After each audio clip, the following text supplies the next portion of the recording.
बिस्मिल्लाहिर्रहमानिर्रहीम। अस्सलाम वालेकुम नाज़रीन, मैं हूं जवाद बाकिर। आप देख रहे हैं NA news paper game 1 on 1। नाज़रीन, आज आपको बहुत से इंकिशाफात के बारे में बताने जा रहे हैं जिसमें रूस का भारत को करारा थप्पड़, पाकिस्तान के साथ खतरनाक हेलीकॉप्टर्स का मुआहिदा कर तय पा गया है, नरेंद्र मोदी खित्ते में तनहो तनहा रह गया, पाकिस्तान, चीन, ईरान और रूस के खतरनाक इत्तेहाद से भारतीय फौज खौफजदा है, चीन और रूस ने किस तरह पाकिस्तान को अमेरिका और सऊदी अरब से बचा लिया, यूरेशियन टाइम्स की रिपोर्ट ने सारे का सारा भांडा फोड़ दिया है।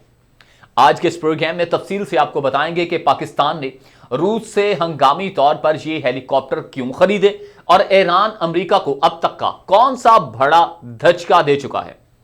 नाज़रीन, भारत जब भी रूस से असलहा खरीदने की बात करता है तो हर मर्तबा एक ही बाज़ाबिता शर्त रखी जाती है कि रूस पाकिस्तान से असलहा की कोई डील नहीं करेगा। यह भारत की डिमांड होती है। भारत यानी कि एक कंडीशन रखता है और रूस की जानिब से भी भारत को इस बात की फर्जी यकीन दहानी कराई जाती रही है कि हाल ही में खित्ते की बदलती सूरत हाल के पेश नज़र रूस ने भी अपने सिफारती ताल्लुकात में अहम तब्दीलियां की हैं, जिसके बाद भारत को एक अजनबी की तरह पीछे धकेल कर चीन, पाकिस्तान, ईरान और तुर्की के साथ एक नया ब्लॉक सामने आ रहा है जिसकी तैयारियां की जा रही हैं, जिस पर भारत को शदीद तहफ़्फ़ुज़ात हैं। ताज़ा तरीन इत्तलात के मुताबिक पाकिस्तान के वज़ीर दिफा परवेज़ खटक रूस के दौरे पर रवाना हुए, जहां पर वो 150 Mi-35 हेलीकॉप्टर खरीदने का मुआहिदा तय करेंगे, जिससे पाकिस्तान की दिफाई सलाहियत है वो मजीद मजबूत हो जाएगी। इससे पहले भी पाकिस्तान के पास 5 Mi-35 हेलीकॉप्टर मौजूद हैं जिनको टेस्ट बेस पर लाया गया था, लेकिन अब पाकिस्तान की जानिब से इन हेलीकॉप्टर्स की एक कसीर तादाद खरीदने का मुआहिदा तय होने जा रहा है और बल्कि तय भी हो गया है। इसके साथ साथ पाकिस्तान की जानिब से EK-102 असॉल्ट राइफल और A-1A एयर डिफेंस सिस्टम खरीदने का मुआहिदा भी तय पाने जाने की इत्तलात हैं।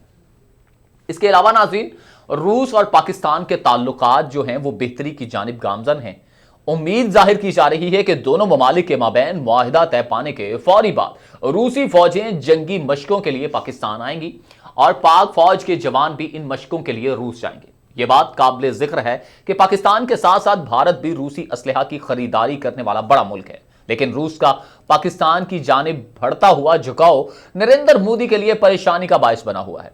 माहिरीन के मुताबिक इसकी एक बड़ी वजह भारत और चीन का तनाज़े भी है, जिसके दौरान भारतीय वजीर दिफा राजनाथ सिंह ने रूस के दौरे किए और इसको चीन के खिलाफ भारत मदद करने पर जोर दिया,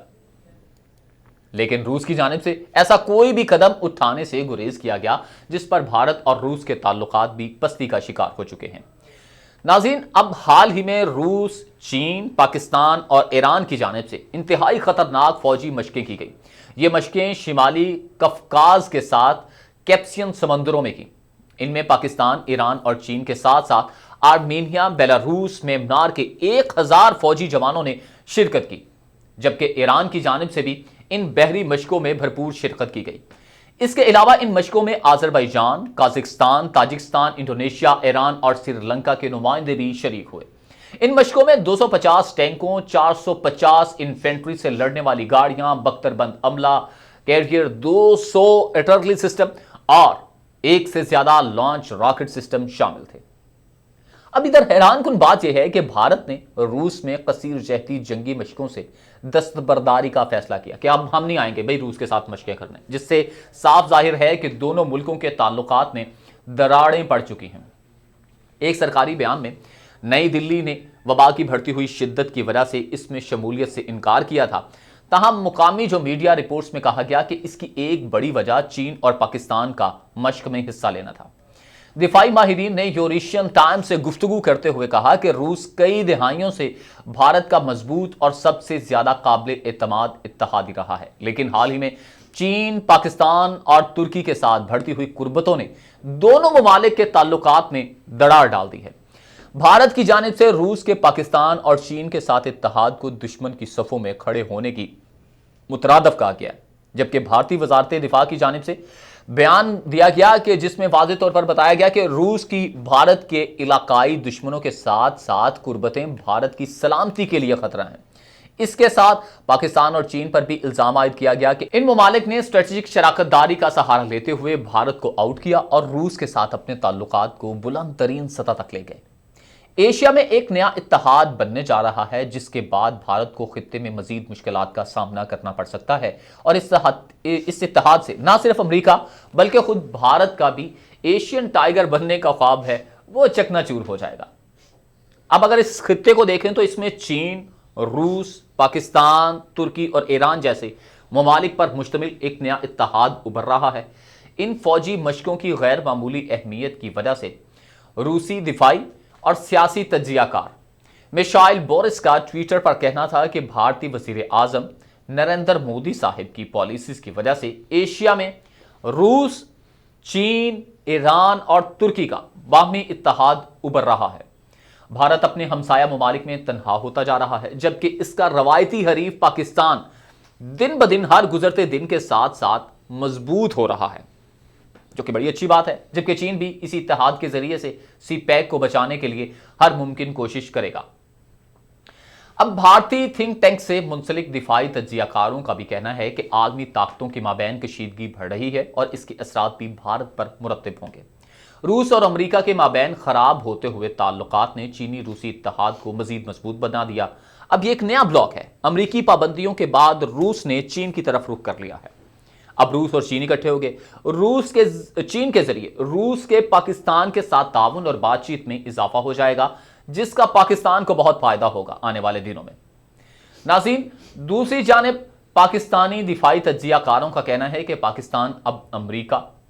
اور سعودی عرب جیسے دوست ممالک سے بھی دوری اختیار کرتے ہوئے چین اور روس کی طرف بڑھ رہا ہے، کیونکہ حال ہی میں سعودی حکومت نے پاکستان کا وہ جو اربوں ڈالر ہیں وہ واپس کرنے کا کہا تھا، اور پاکستان نے جس میں سے کچھ ڈالر واپس بھی کر دیے ہیں جو اس نے پاکستان کی معاشی بہتری کے لیے دیے تھے۔ اور پاکستان کے لیے اب بظاہر صرف چین ہی ایک آپشن ہے۔ وبا کے بعد معاشی مدد کے لیے پاکستان کی شاید یہی واحد امید ہے۔ جیسے جیسے امریکہ، بھارت اور سعودی عرب کا اتحاد مضبوط ہو رہا ہے ویسے ویسے پاکستان امریکہ سے دوری اختیار کرتے ہوئے چین، روس اور ایران کے ساتھ ممکنہ جو اتحاد کی طرف تیزی سے بڑھ رہا ہے، کیونکہ اب روسی صدر ولادیمیر پوٹن اور ان کے چینی ہم منصب شی جن پنگ دنیا کے دو طاقتور لیڈر ہیں اور ان کی اپنے ملکوں پر گرفت بہت زیادہ مضبوط ہے۔ تو اب یہ بھی کہا جا رہا ہے کہ آئندہ دنوں میں ان دونوں رہنماؤں کی مغرب سے دوری جو ہے وہ بڑھے گی، جبکہ یہ امریکی نیٹو اتحاد کے الائنس کے خلاف ایک مضبوط بلاک بنائیں گے۔ پاکستان چین کے ساتھ ہے تو لہٰذا روس، چین اور پاکستان کے اتحاد کا امکان ایک حقیقت ہے، جس کے بعد بھارت کے لیے پاکستان کا مقابلہ کرنا یا اسے الگ تھلگ کرنا ایک چیلنج بن سکتا ہے۔ اب اس کے علاوہ حالیہ کچھ عرصے میں پاکستان کے نہ صرف روس بلکہ ترکی کے ساتھ روابط میں بھی تیزی سے اضافہ ہوا ہے۔ سعودی عرب کے برعکس پاکستان کی کشمیر پالیسی پر ترک صدر رجب طیب ایردوان بالکل کھل کر پاکستان کے ساتھ کھڑے ہو جاتے ہیں۔ اس کے علاوہ امریکہ اور مغربی ممالک کے لیے ان فوجی مشقوں میں ایک کھلا پیغام بھی پوشیدہ ہے، جنہوں نے گزشتہ مہینے تیل کی آمد و رفت کی سیکیورٹی کے دعوے کے ساتھ دو اتحاد بنانے کا اعلان کیا تھا۔ اس میں سعودی عرب اور متحدہ امارات جیسے ممالک شامل ہیں۔ ناظرین، ایران کو سخت امریکی پابندیوں کا سامنا ہے، اس لیے ان فوجی مشقوں سے ان سب سے زیادہ فائدہ حاصل ہوگا، کیونکہ ان فوجی مشقوں کا ایک مطلب امریکی پابندیوں کی دیوار منہدم کرنا بھی ہے۔ اس سے دنیا کو یہ پیغام جاتا ہے کہ ایران امریکی دعوے کے برخلاف تنہا نہیں ہے، بلکہ اس کے پاس چین اور روس جیسی دو عظیم طاقتیں دوست کے طور پر موجود ہیں اور ایک مضبوط طاقتیں ہیں۔ یہ بھی کہنا درست ہوگا کہ اب وہ وقت گزر چکا ہے کہ جب امریکہ تنہا ہی دنیا پر حکومت کرتا تھا اور ہر ملک کا راستہ معین کرتا تھا، اور خلیج فارس اور اب آبنائے ہرمز پر اس کی پکڑ بھی اس طرح سے مضبوط نہیں رہ گئی ہے جیسے پہلے کبھی ہوا کرتی تھی امریکہ کی۔ یہ بھی ایک اتفاق ہے کہ ایران، چین اور روس نے مل کر یہ فوجی مشقیں ایسے وقت میں منعقد کی ہیں، ایسے وقت میں کی ہیں جب چین نے لانگ مارچ 5 نامی لمبے فاصلے کے میزائل کا تجربہ کیا ہے۔